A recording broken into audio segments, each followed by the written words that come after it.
kabarnya nih? Saya yakin kabar kita semua luar biasa. Meskipun masih di rumah aja, saya yakin kita semua masih tetap bersemangat. Oh iya, kita punya kabar gembira nih buat teman-teman semua yang di rumah, khususnya buat anak-anak youth, bahwa kita bakal ada hobi setiap hari Sabtu. Dan buat teman-teman semua nih yang mungkin mau bertanya seputaran anak youth, kalian semua bisa komen di kolom komentar di bawah, dan kalian bisa tanyakan apapun itu, dan nanti kita akan bahas bersama-sama. Dan tetap pantengin terus, jangan sampai kelewatan, karena kita punya giveaway nih dan hadiahnya sangat menarik. Jangan lupa juga buat kalian like, komen, subscribe, dan share ke teman-teman kalian.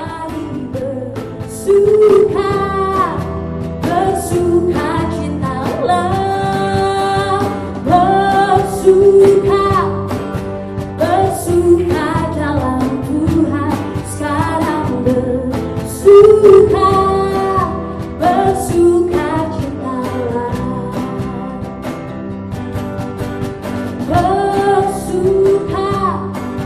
bersuka dalam Tuhan, mari bersuka, bersukacitalah, bersuka dalam Tuhan, sekarang bersuka.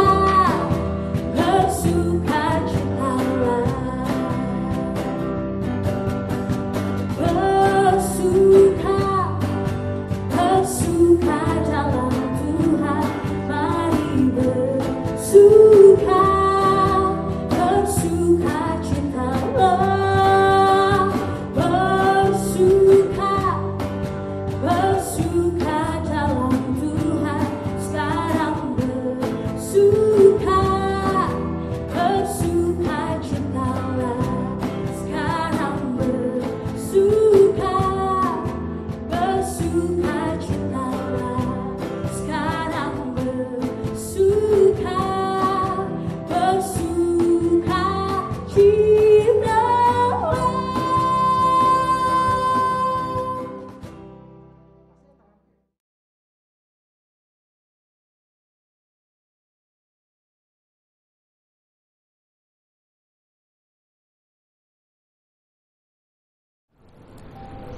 Kalau dari Ripka pribadi sebagai anak sekolahan, awalnya pasti ngerasa senang, kok tiba-tiba libur gitu ya.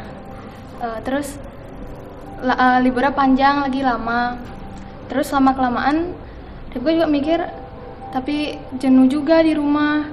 Yang dilakuin tugas terus tugasnya tuh lebih dari ada yang di sekolah gitu loh. Kayak gurunya kadang-kadang di sekolah nggak masuk, free class gitu, tapi malah sekarang corona ini jadinya tambah banyak tugasnya. Nah, terus lagi ada uang jajan juga, uang jajan jadi ikut libur dia jajannya. Kalau dari Elsa pribadi, dampak dari pandemi ini adalah Elsa dirumahkan dalam pekerjaan Elsa, jadi Elsa udah nggak kerja lagi. Jadi di keluarga itu yang kerja saat ini cuman papa. Mungkin kalau dampak dari pandemi itu Elsa lebih ke pekerjaan Elsa. Terus kalau kuliah juga bayarnya itu juga sama kayak memakai fasilitas di kampus. Jadi semuanya memerlukan uang untuk bayar kampus, untuk bayar kuliah Elsa gitu.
Kalau bagi Rosa pribadi, dampaknya itu yang biasanya Rosa ada kegiatan biasa ibadah, latihan tamborin, komsel, doa malam, doa yud, doa puasa.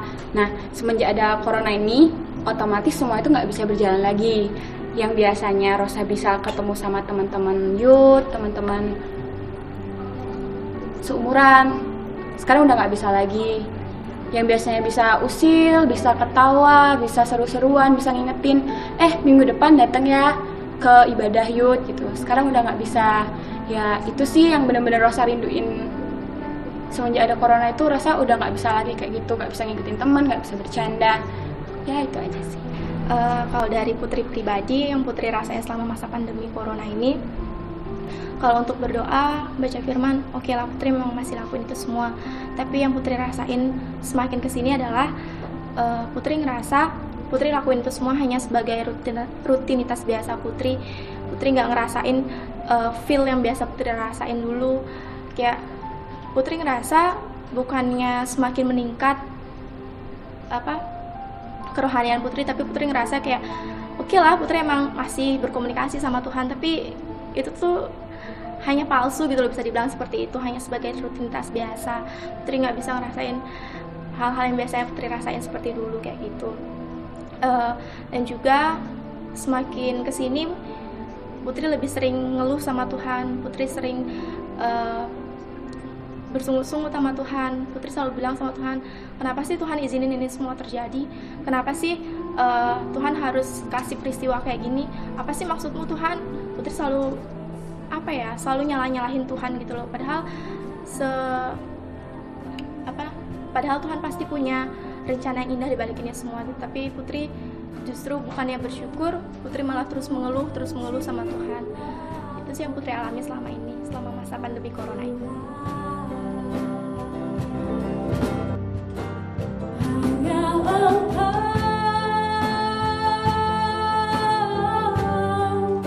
Pribadi yang mengenal hatiku, tiada yang tersembunyi bagimu. Seluruh isi hatiku kau tahu.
semuanya, apa kabar? Bagaimana situasi di rumah aja kalian? Pastinya masih betah kan? Kali ini kita akan belajar bersama. Mari kita buka ayatnya di Markus 4 ayat 35 sampai 41. Saya ulang ya, Markus pasal 4 ayat 35 sampai 41. Karena ayatnya panjang, saya akan ceritakan sedikit tentang kisah ini. Mungkin teman-teman sudah hafal. Judul perikopnya, angin ribut diredakan. Jadi pada suatu ketika, Yesus dengan murid-muridnya sedang menyeberangi sebuah danau. Tiba-tiba di tengah perjalanan, angin ribut, angin taufan menghantam perahu tersebut dan air masuk ke dalam perahu itu. Sehingga di perahu itu banyak dengan air. Tetapi Yesus tertidur. Kemudian murid-muridnya membangunkan dia dan Yesus menghardik angin itu dan angin itu hilang. Satu hal yang kita pelajari bersama teman-teman yang sudah disaksikan oleh teman kita tadi, di tengah situasi pandemi yang sedang saat ini kita alami, mungkin teman-teman juga mengalaminya, keluarga sudah mengalaminya, bahkan saya sendiri pun juga mengalaminya. Tapi mari teman-teman kita belajar satu hal. Kita buka di ayat yang ke-36, saya akan bacakan. Mereka meninggalkan orang banyak itu lalu bertolak dan membawa Yesus berserta dengan mereka dalam perahu di mana Yesus telah duduk dan perahu-perahu lain juga menyertai dia. Teman-teman, di situasi yang tidak enak ini, yang murid-murid sudah alami, bahkan kita saat ini mengalaminya, satu hal yang harus kita garis bawahi, bahwa Yesus beserta dan bersama dengan kita di segala situasi. Yesus ada di dalam kita, segala situasi, apapun kondisinya, apapun situasinya. Jadi teman-teman, saat ini yang ada di rumah dan dimanapun kalian berada, pastikan bahwa saat ini kita bersama dengan Yesus, Yesus bersama-sama dengan kita. Amin. Nah, yang jadi persoalannya, di tengah persoalan yang kita alami saat ini, masalah yang kita alami saat ini, kadang atau bahkan sering kita lakukan, respon kita dalam menanggapi suatu masalah, menanggapi suatu problema, kurang tepat. Kadang respon kita kurang benar. Respon yang pertama kali kita keluarkan tidak tepat. Nah, respon apa aja yang kurang tepat? Mari kita belajar sama-sama ya teman-teman. Di ayat yang ke-38. Pada waktu itu Yesus sedang tidur di buritan di sebuah tilam. Maka murid-muridnya membangunkan dia dan berkata kepadanya, "Guru, engkau tidak peduli kalau kita binasa." Teman-teman, seberapa banyak dari kita ketika kita mendapat masalah kita malah nyalahin Tuhan. Kita bilang, "Tuhan, kenapa sih pandemi ini terjadi? Tuhan, kenapa sih ini terjadi pada saya? Tuhan, kenapa sih di umur saya seperti ini saya belum dapat jodoh? Tuhan, kenapa sih? Kenapa, dan kenapa?" Akhirnya kita nyalahin Tuhan. Ya enggak? Nah, mari kita baca juga di ayat yang ke-40. Lalu ia pun bangun menghardik angin itu dan berkata kepada danau itu, "Diam, tenanglah." Lalu angin itu reda dan danau itu menjadi teduh sekali. Ayat yang ke-40. Lalu ia berkata kepada mereka, "Mengapa kamu begitu takut?" Teman-teman, respon pertama yang kita biasanya keluarkan ketika kita dengar pandemi ini apa? Takut. Karena ketika takut, saking parnonya kita nggak mau ketemu siapa-siapa. Saking takutnya kita ketemu orang, langsung waspada. Kita ketemu orang yang batuk sedikit, kita jadi was-was. Terlalu takut itu juga nggak baik loh teman-teman. Akhirnya kita jadi nggak bisa ngapa-ngapain kan. Tapi nggak apa-apa kok, di rumah aja. Selanjutnya, mengapa kamu tidak percaya? Nah, ini yang benar-benar sangat bahaya ya. Kalau kita sebagai anak-anak Tuhan, kita jadi nggak percaya sama Tuhan. Kita malah bilang, "Ini beneran nggak ya akan berakhir? Ini kira-kira sampai kapan ya?" Atau bahkan yang sering tidak kita sadari, ketika kita dapat masalah, kita mengandalkan kekuatan kita. Kita bilang, aku pasti bisa, tapi kita nggak undang Tuhan. Itu adalah contoh sederhana bahwa kita tidak percaya kepada Tuhan. Kita mengandalkan kekuatan kita sendiri.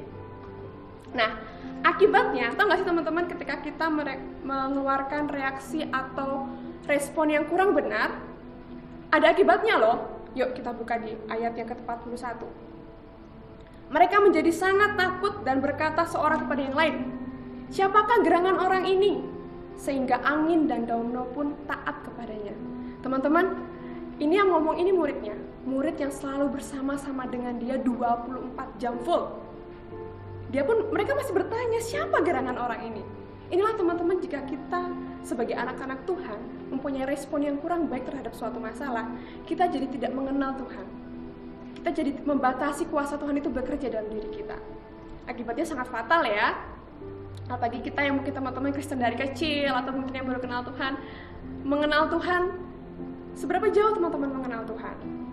Nah, tentunya teman-teman, mari kita belajar bersama-sama saat ini ketika kita dalam situasi yang tidak enak ini, situasi yang kurang nyaman ini. Mari kita sama-sama belajar memiliki respon yang baik. Nah, respon yang baik itu seperti apa? Tentunya kebalikannya yang tadi ya. Yang pertama, jangan pernah menyalahkan Tuhan. Karena apa? Karena kenapa kita nggak boleh menyalahkan Tuhan? Karena apapun yang Tuhan kerjakan dalam kehidupan kita, karena Dia selalu punya maksud yang baik buat kita. Amin. Yuk kita buka ayatnya di Yeremia 29 ayat yang ke-11.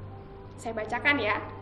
Sebab aku ini mengetahui rancangan-rancangan apa yang ada padaku mengenai kamu, mengenai teman-teman dan mengenai saya.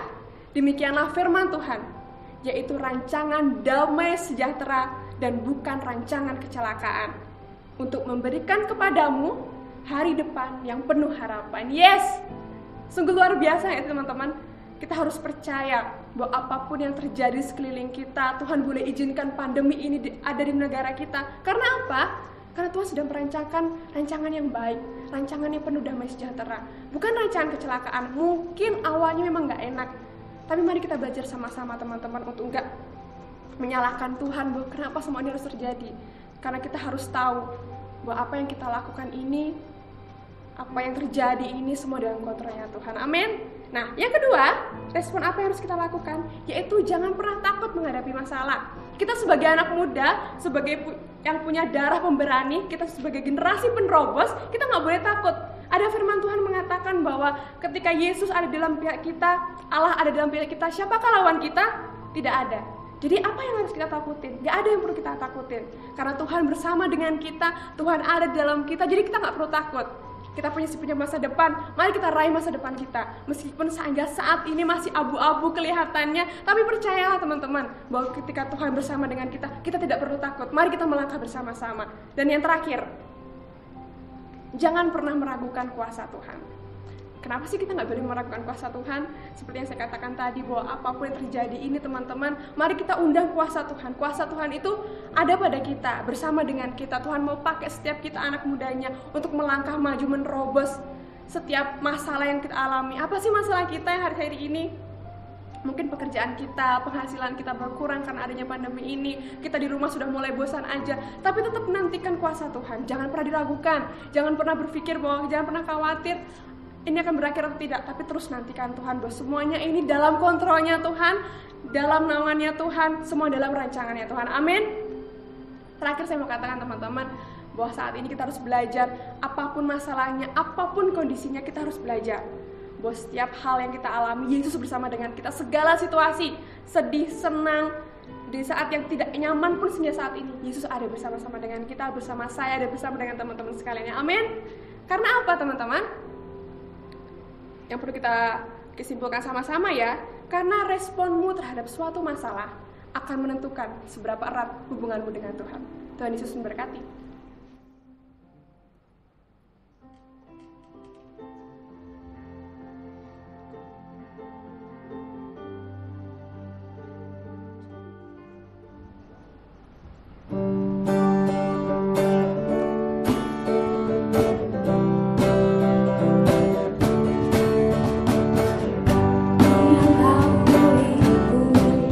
Di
aku